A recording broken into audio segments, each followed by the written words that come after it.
Hey, everybody, it is time for another episode of Community Driven, episode number 12 here at Strosnider Chevrolet at our grand studios at 5200 Oaklawn Boulevard in North Prince George. And I have a very special Hopewell legend guest here with me today, Mr. Rus Vergara. Many of you know him. Russ has been in this community working in business and pleasure as well within this community for many, many, many years. We won't say how many years, will we? Maybe we will. We'll get into that. But it's kind of evident. but we're excited about bringing Russ to you. So thank you again for joining us for another episode of Community Driven. All right, Russ, thank you so much for being here. Thanks for appreciate having me. you. I really do. Yeah, appreciate you very much for being here. So most people that are probably in this area know you by your last name, certainly. But tell us a little bit about how long have you been in the Hopewell community, and tell us a little bit about your business and all that stuff. We'll start there. Well, I was born in Richmond and lifelong resident here in Hopewell. Went to grade school here, lived my entire life here, graduated from Hopewell High School, and went to Richard Bland for a couple of years. And the music bug bit me like a lot of people my age. In 1964 in February, watching the Beatles and on Ed Sullivan. And that's where the music thing started with me, and still to this day. Still plugging away at that. I had after school and playing on the road, I had a flower business with my wife for 31 years here in Hopewell. Left there just about 2 years ago. It'll be 2 years in February.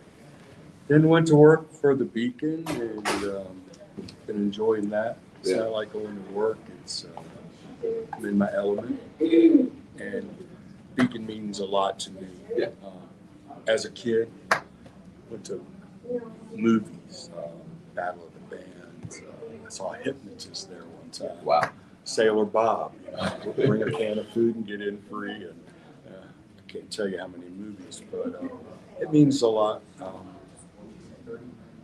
for it to be a success. Yeah, absolutely. It takes a lot. I really never realized how much work goes on just for one show. Yeah. It's been a real eye-opener, and it's just great for the community. I'm glad to be a part of it, really. Yeah. Well, we're going to dive into the Beacon here in a few minutes, and I want you to tell us a little bit more about the things going on there. But before we do that, let's just get into. So you said the music bug bit you. Tell us about. So tell me a little bit about your music history. What's your passion, in particular instruments and that type of thing? Well, again, it started that night. I mean, like a lot of kids my age, seeing that, hearing that was so different than anything else. I mean, before the Beatles, it was Pat Boone, Lost Day, things like that. So to see four guys come up and play songs they'd written, it was just different. Yeah. And Elvis was one guy. For some of our younger viewers, tell them about the Ed Sullivan Show. Well, I mean, we were all glued to it. We'd gotten little blurbs on the news. Walter Cronkite, they had been on a film on Jack Parr's Tonight Show. It was before Johnny Carson. Yeah. So we all had little inklings about this band from England, and that night we all saw them. And the next day, everybody hung their hair down and wanted to play guitar and play drums, and we all had our favorites. And it stuck with me. And that Christmas, the next Christmas, which would have been 65, I was going to be 9 years old. That Christmas, got my first guitar.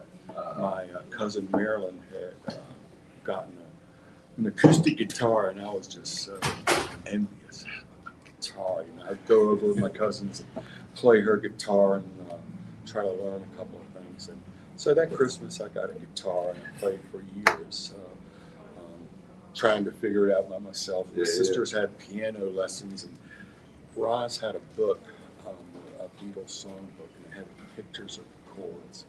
So I'm up in my room trying to figure those out. Did that. And then I took a 180 and started playing drums. Oh, wow. Got a drum set. Did that for a couple of years, but really guitar was my thing. And it stuck with me. I learned from a lot of local guys. I never took really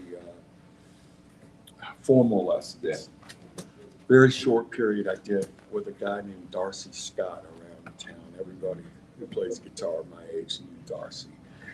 He was a great teacher, and then had a neighbor, Kenny Brown, lived a couple of doors down across the street from me all these years, who was probably the finest guitar teacher, one of the finest guitar players I've ever known. You know, here in Oakland. this area has produced a lot of very good musicians. Harry Hayes. You can't talk about guitar in the area without talking about Perry. It's great too. Yeah. So I had a lot of mentors that were older than I was.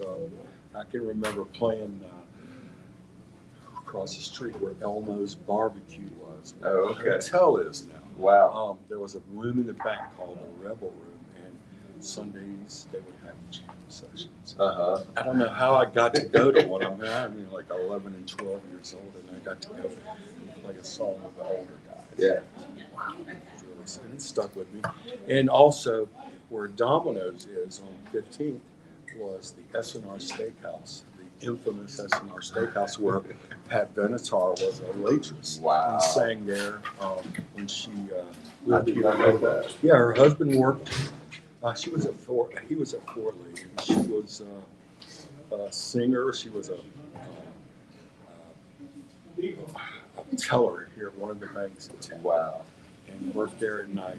She ended up working in Richmond with Phil Coxon, another Hopewell connection, who was a producer in Richmond. He did all the ads and jingles on the radio. But I got to play there with some older guys too. It just kept the flame going. That's neat. And then it turned into how many guitars? I just love guitars. Got connections. Yeah. Talk higher. Louder. Sorry about that. Can we edit that out and post? All right. Anyway, I started collecting guitars. I've got a room full of guitars and amps now, so that's really my passion. Yeah. Still do that. So, Yeah, that's neat. And I've some people that I've had connections with over the years that have come out of this area. Kyle Davis. Kyle, good buddy, amazing musician. He's played with us many times. Still and connected. Red Redling, and Red's a very good. He is. Guitar. And then there's Keith Horn. Keith Horn. Some played with all these guys. Oh my goodness, just amazing people in this area, and they've had connections with the Beacon. Oh yeah, every one of them. Sure. I run into Kyle there opening shows quite a bit. Red and I have been playing together since 94, 95. Yeah. Wow. His father-in-law kept saying, "You got to meet my son-in-law. You got to meet Red. You got to meet Red." So one night we were playing a Christmas party for somebody that was at the VFW in Hopewell, and Randy walked in and said, "Red's coming with my daughter, and I want you to meet him." And so Red came up and introduced himself, and I said, "Well, come on up and play some songs." So halfway through the first set, Red came up and played with us, and we've been playing together ever since. Wow. Played the rest of the night. Wow, that's neat. And we started playing duets with one another. We played anywhere from Frederick, Maryland to Norfolk, so back and forth 3 or 4 nights a week, running the shop as well. So, but then Red and ended up playing with Magnolia, who I'd been with for a long time, since '74, and we're still together. We're starting our 51st year next year. So. Wow. That's amazing. That's amazing. Now let's shift gears just a little bit and tell us a little bit about your business and how that started and all that. It's a crazy story. My ex-wife came home one day and said Plants and Petals, which was an established florist in Hopewell, was closing, and I was really surprised because I'd just been in buying plants a week or so before. Anyway, I had finished playing a lot of band jobs, and I was kind of going to stick around a little closer to home. And she says she really wanted to buy the place when I run it. And I said, well, sure. Baptism by fire. I started working with a really great designer over in Richmond, Tom French, who had passed away. Super talented guy. And he taught me the business. I worked for a couple of months for free right in the Christmas season that year. They were in the lobby of the James Center in Richmond, so it was really busy all the time. Met a lot of people in that business. So he taught me the ins and outs of running a shop, and ended up doing it for 31 years here in Hopewell. And I do miss seeing the customers, the daily interaction with folks in Hopewell that, living in a small town, everyone by name. Yeah. The Strosnider, gosh, Vergaras. We all knew one another, but I got to know people a lot closer. Once I was in business every day, people would come in, and I got to know a lot of people that I wouldn't have gotten to know so well. Yeah. And that's really what I came away with, working all those years here in town, getting to know folks. Yeah. Really And being in that business, you get to interact with people in some of their most important periods of their life. Yeah. It might be a birthday, it might be a wedding, it might be a funeral, it might be all sorts of things in between. Yeah. So it was quite a ride. Yeah. I remember, tell the story. You feel old? Yeah, I feel old. I did a customer's flowers. He came in and bought flowers when his wife gave birth to their first child. A few years later, I did that first child's wedding. That's wow. Yeah. It's mind blowing, but it happened more often than not. Funerals, weddings, a lot of happy times. Craig, my Uncle Craig, says the same thing about how, he's over the years, you sell a car to somebody and you sell a car to their kids, and then you sell a car to their grandkids, and to see that progression over the years. They were in the car seat, and now they're buying cars. Now they're buying cars. That's neat. So switching back to the Beacon, so now you're a little bit more actively involved in the Beacon. So tell us about that. I was kind of involved really from the start. When the first guy came in to manage the Beacon, thank goodness he's no longer with us at the Beacon. He's still with us. But I always, they would reach out to me about, do you think this is going to work? Do you think that's going to work? And my shop was connected. We did flowers for every show. So when people came, there was always fresh flowers in the dressing rooms and the green room where they ate dinner. So I always had that connection. And when I closed, Lauren reached out to me and asked me if I wanted to be a part. And I said, well, sure. I mean, what am I going to do? And he said, well, it's kind of a boring job, but you're going to be show manager. When the folks come in, you meet the road manager and the guys in the band, and make sure everything's done. Pay them at the end of the night, which is kind of weird being on that side of the fence. Paying somebody to play. I was always the guy that collected money at the end of the night. So, it's different. So I'm there to put out any fires and deal with the artists and just kind of overlook things for shows. Close out at night. It's really fun. And how many shows are y'all doing a year? We're probably going to do 150 shows this year. We brought, I can't recall the number of shows this past year. It's going to be 40,000 tickets we've sold out for 2024. We've had about 55,000 people walk through the door, either buying tickets, coming to the shows, or events that we have on the third floor of the Beacon. So a lot of traffic. It's really the anchor downtown. We really need some businesses to hang in there.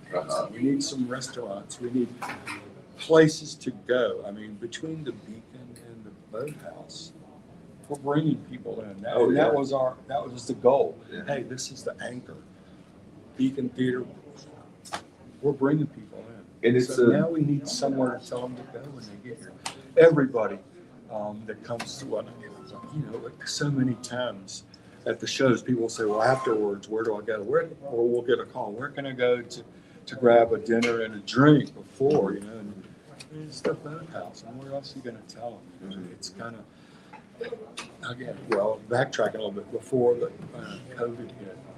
There were things happening downtown, and it seemed like we were really on a upward curve. And once COVID hit, and just things slowed down.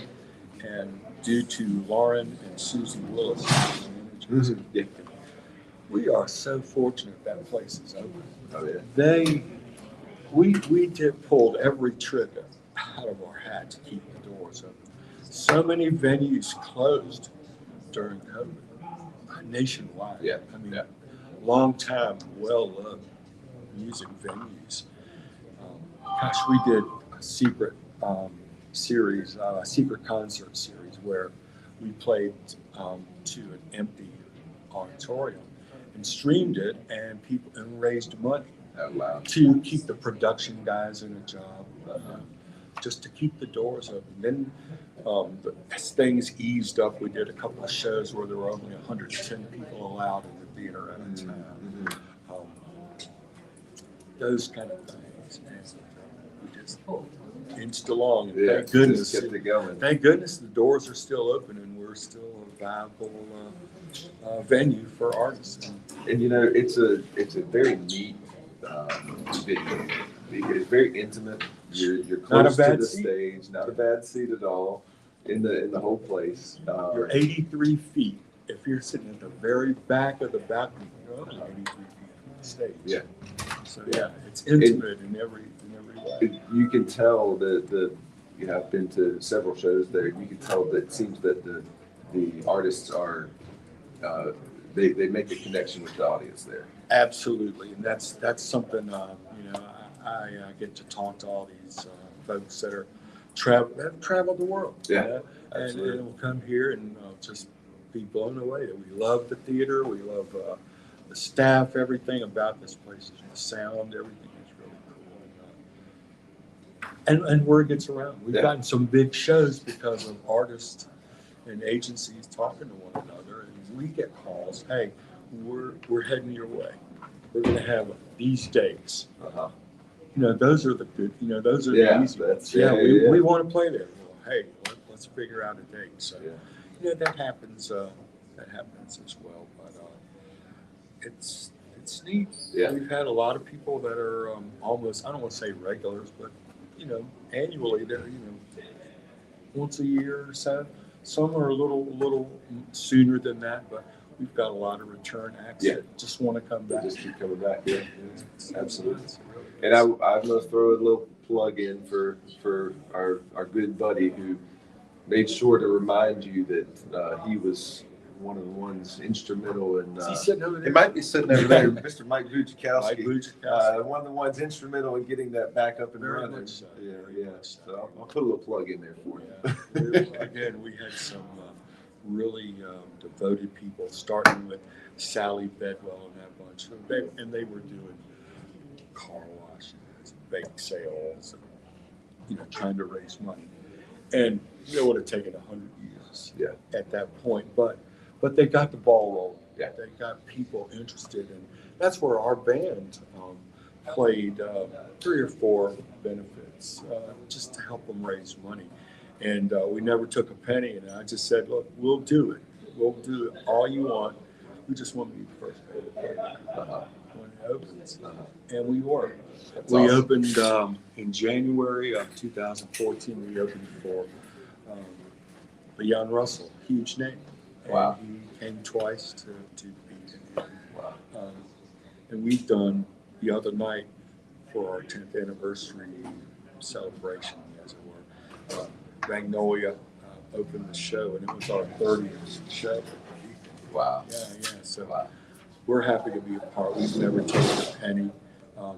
The guys in the band just feel like it's something they can do Get back to to do our part. That's amazing. You know, I didn't know that. Yeah. We just That's amazing. and we don't try to overdo it. We just try to find something that'll fit for us, and it helps. We sell 10 or 15, 20 tickets extra to the shows and all that.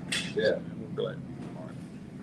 That's neat. And it's more than just honestly, Russ, about the entertainment and the shows. It's about what that means to our community. Yeah. I mean, it's huge to our community to like you said, have people come in and they want to see the shows. They stop and they get something to eat, or they they might stay the night. Well, that's what we're hoping will happen. Yeah, if we can get a couple more things happening downtown, just create more opportunities.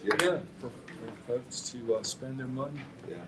It's important, really. And it's not just about the shows too. It's about like the last time I was at the Beacon was because my daughter was doing her dance recital. Got one coming up.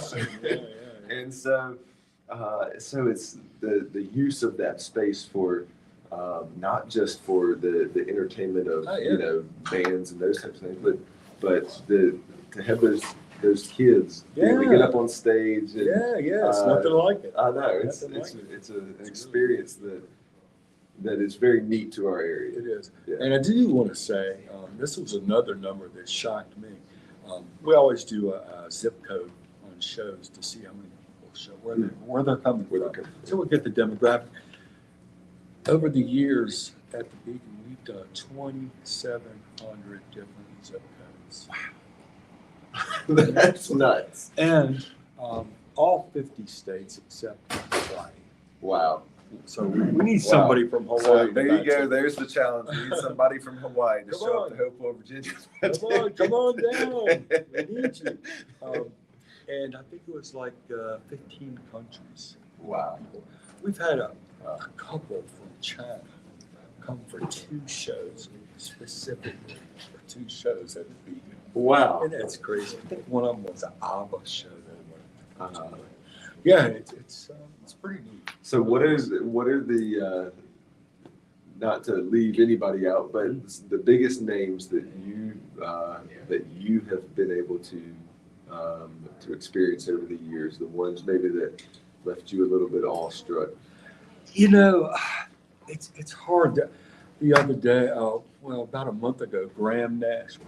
Okay. Here from Crosby, Stills. Okay. So that morning, Lauren said, "Hey man, can you do me a big favor? So I'll be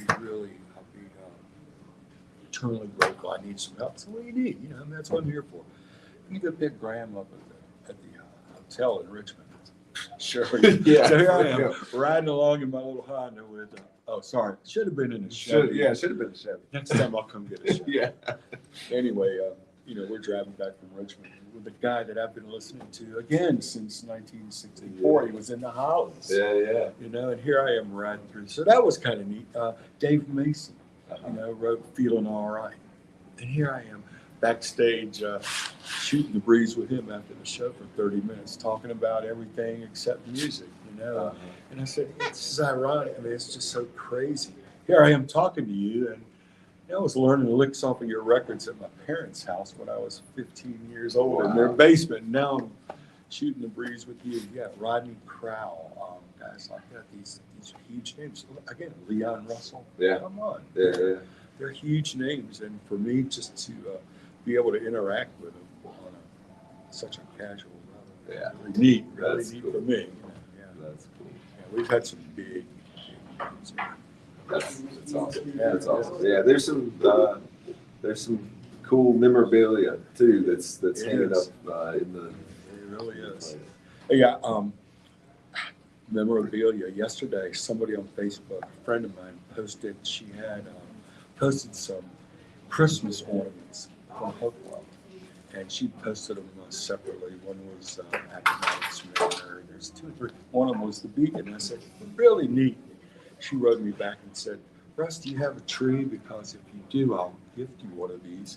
My mom worked there, and she had 2 of them, and I want you to have one." That's really cool. So there's a little Christmas ornament waiting for me with the Beacon Theater on it from. It had 2 years. I can't remember what they were. 27 or 28 when it opened. That's cool. That's cool. Well, thank you so much for being here. Thank you for having me. We're going to wrap up here. I do have a couple more questions that are not necessarily Beacon related, but these are. But I'm always interested in hearing from other people, and I'm constantly trying to grow and improve as a person, as a husband, as a father, as a man, a business owner, all these different things. So I'm constantly looking for ways to improve myself. Over the years, I'm sure you have run across a book or something of that nature, writing that has impacted your life. What would you say would be the thing that has impacted your life the most? I really have to say my mom and dad. They were very, very tolerant folks. As far as interaction one-on-one with other people, they just taught me the right thing. Yeah. Treat people the way you want to be treated, and tell the truth. Okay. I mean, how much more basic can you get? But That's right. That's right. good stuff. Mom and dad. There you go. Grandparents. I got you. If you had, just imagine, you had the attention of the world, and everybody was looking at Rus Vergara, and you had 1 to 2 minutes to give them the best wisdom that you could possibly drop on them, what would you say?